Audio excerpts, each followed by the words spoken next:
Alright, so I got both fenders here in the backyard, and I just want to make a point here. I held on to both of the pieces that I cut off, at least the two big pieces.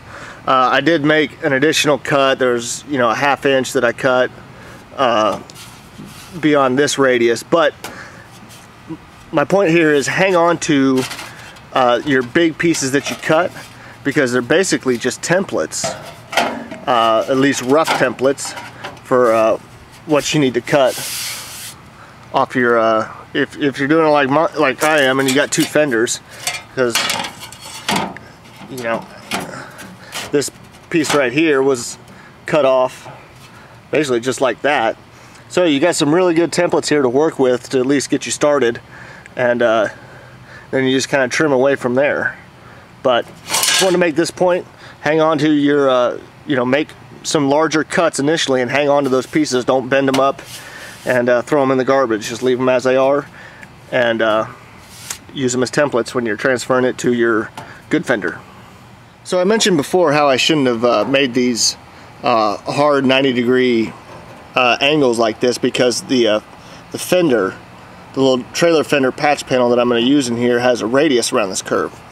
Well, this right here is actually a little corner that I cut off that trailer fender, since I'm not going to use the whole thing. And you can see what I mean. If I tried to put this in here, I'd have this big gap in there that I'd have to make a little tiny patch panel for that to fill that in. So I did cut this little piece off. So what I'm going to do, I've already kind of marked out my fender. This was the line from the big chunk that I cut out of this fender here, and then I remember I took about a 1/2 inch all the way from end to end. So I marked that in here, and you can see it goes right through this fuel door. So I'm gonna have to work with that. It's gonna be a little bit of a different issue than this fender, because it didn't have a fuel door.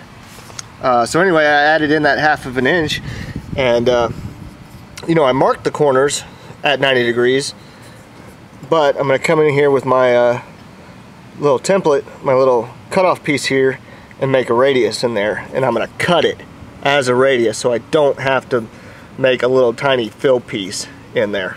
So I just wanted to show you that. You can use anything that has a radius that matches this. I mean, if you've got a socket or a can of some kind. I couldn't find anything, so I ended up just cutting off a little corner of it here.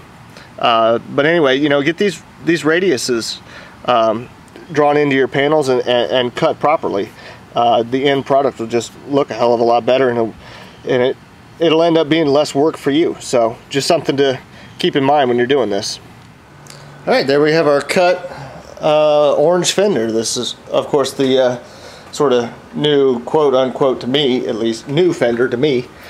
So as you can see here, I cut the radius here with the body saw. I did most of the straight cuts this time. Instead of with the body saw, I used the cutoff disc on the angle grinder. But all this down here, this radius cut, I used the body saw. So we're good. And now I'm just gonna mount it up to the truck and start having to do some little fine tuning here and there. I got the fuel door off, and my lines come right into the fuel door. Basically, I need to, it was marked on the tape, but the tape came off, so I'll have to remark this area right here with the radius for the trailer fender slash filler panel that I'm going to put in there.